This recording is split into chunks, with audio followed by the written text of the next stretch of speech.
tout cas, en court terme, l'impact économique est assez limité. Les Russes ont réussi à stabiliser le rouble. L'économie russe est loin d'être effondrée, alors que les sanctions sont extrêmement lourdes. À long terme, il y a beaucoup plus de questions et d'incertitudes que de réponses.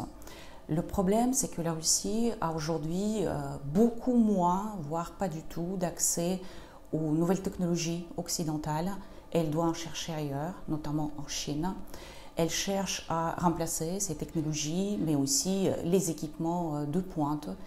L'impact est très variable selon les secteurs.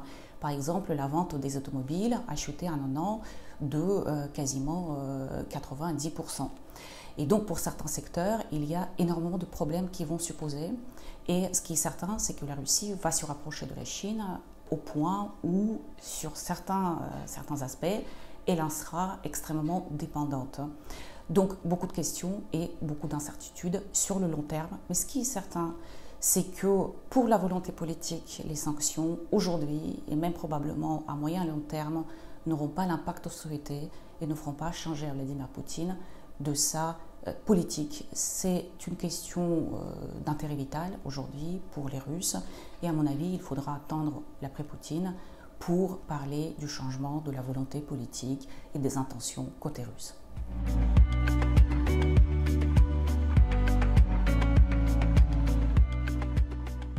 Les 3/4 des personnes interrogées aujourd'hui, ce que montrent les sondages, soutiennent l'opération militaire spéciale. Évidemment, ce chiffre est à prendre avec prudence dans un régime qui est un régime autocratique, avec même quelques éléments qui font basculer le régime de Vladimir Poutine vers le totalitarisme. Il y a des répressions, il y a des conséquences pour les personnes qui expriment leur désaccord avec l'opération militaire spéciale. Donc évidemment, une partie des gens qui disent qu'ils soutiennent ne le font pas, ou derrière, il y a des attitudes beaucoup plus mitigées. Néanmoins, quand on recoupe avec d'autres sondages, il y a des tendances assez contradictoires.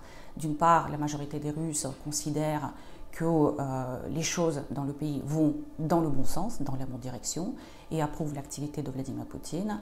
En revanche, quand on décompose les questions, il y a beaucoup de craintes, d'angoisses liées à la dégradation de la situation économique, des craintes qui augmentent depuis les 2 dernières années, depuis la réforme constitutionnelle, sur les répressions et l'arbitraire de l'État. Qu'est-ce qui peut atteindre aujourd'hui cette opinion politique qui quand même très influence aussi des chaînes fédérales russes qui véhiculent la propagande massive du Kremlin? D'une part, à mon avis, la dégradation de la situation économique et sociale qui fera qu'il y aura un mécontentement très fort, mais qui ne sera donc pas lié directement à l'opération militaire spéciale, mais plutôt à ses conséquences économiques et sociales. Et par ailleurs, l'augmentation du nombre de victimes de cette guerre. Et c'est l'une des raisons pour laquelle Vladimir Poutine hésite toujours à appeler à la mobilisation générale et à parler de la guerre. Il parle de l'opération militaire spéciale.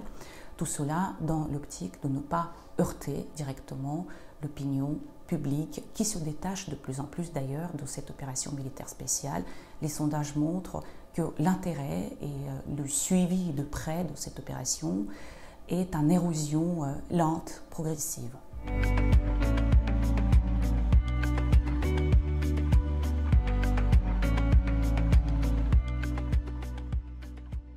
On ne peut pas aujourd'hui parler de l'isolement international de la Russie. Certes, elle est en confrontation avec l'Occident, mais même avec la majorité des pays occidentaux, il y a quand même des relations. L'exemple de l'Allemagne est extrêmement flagrant. L'Allemagne est dépendante à 55% avant le début de la guerre du pétrole et du gaz russe. Donc il y a toujours des négociations, il y a le commerce, notamment des matières énergétiques, qui est extrêmement élevé et la Russie continue à recevoir des masses financières qui remplissent son budget. Mais si on parle des pays hors pays occidentaux et les pays qui sont associés comme l'Australie, le Canada ou la Corée du Sud, il y a énormément de pays qui n'ont pas soutenu les résolutions contre la Russie, soit en s'abstenant, soit en étant absents, lors des votes et qui ont des relations très constructives avec la Russie. Évidemment, le focus, l'attention est attirée par la Chine et la question qui se pose, dans quelle mesure la Chine peut aider la Russie à contourner les sanctions. Et puis si on prend d'une manière générale, et des études ont été faites là-dessus, l'analyse du vote dans l'Assemblée générale de l'ONU à partir de 2014, à partir de la résolution sur l'annexion de la Crimée, ce qu'on constate, c'est qu'il y a moins de pays aujourd'hui, en 2022, qui ont voté les résolutions qui condamnent l'action russe par rapport à l'annexion de la Crimée en 2014, et en même temps, le nombre d'abstentions ou de pays qui votent contre a légèrement augmenté.